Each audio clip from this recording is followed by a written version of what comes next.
Okay guys, so this is the first one in the series. It's going to be the boring one, but the most important. So everyone's always looking for more consistency in their iron play, but they do never practice the thing that's going to give them that the most, and that's the correct setup. So if I was out here now practicing, I'm going to be hitting 6 irons. I've got 3 clubs with me, obviously one's my 6. The other 2 are going to be used to help me practice good alignment and good ball position. So the first one goes down for my alignment for my feet. The second one is going to make a little T like that. So every shot I hit now with my 6 iron, the ball's going to be opposite this club that's facing the ball, so I can practice good ball position. So when I'm out on the golf course, pull a 6 iron out of my golf bag, I'm going to naturally set into a decent ball position. So again, if you want consistency, you've got to get a consistent setup to begin with, and the only way you'll get that is practicing the right setup every time you come to the range. So that's how we practice and get more consistent. So let's now talk about ball position and where it should be depending on what club we hit. So the furthest back our ball should go is in the middle of a stance for a full shot, so that's a big pitching wedge. The furthest back is going to go in the middle of my stance, and from there throughout the bag it's going to creep a bit more forward. So this is what generally changes depending on what club I'm hitting, is my ball position, nothing really else. So see, the ball position's bang in the middle for a pitching wedge.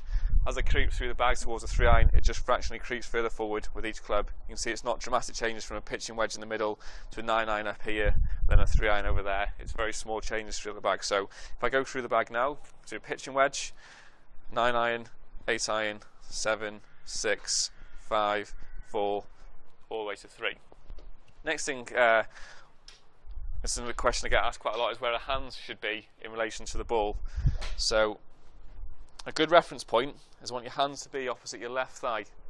So no matter what club you're hitting, whether you're pitching wedge or your 3 iron, your hands are opposite your left thigh.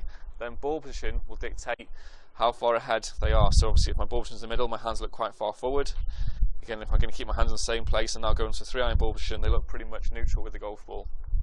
You practice these things every time you come to practice, I say alignment, ball position, you'll start guaranteeing more consistent results on the golf course, better strike, more consistent, the same type of shot every time.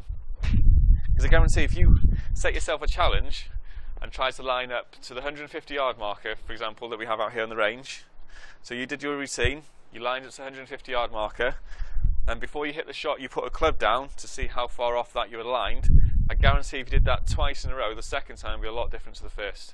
So again, when you're on the golf course, you generally can't find target because you're not lining up anywhere near where you want it to go. So let's start with our setup. Let's get that consistent, then we can start playing about with different shots. Again, it's not our swing that changes dramatically to hit the golf ball with big draws or big fades or low fades, high fades. It's our setup, that's where it all starts from. Okay, so in previous setup, then we can get cracking with some interesting shots.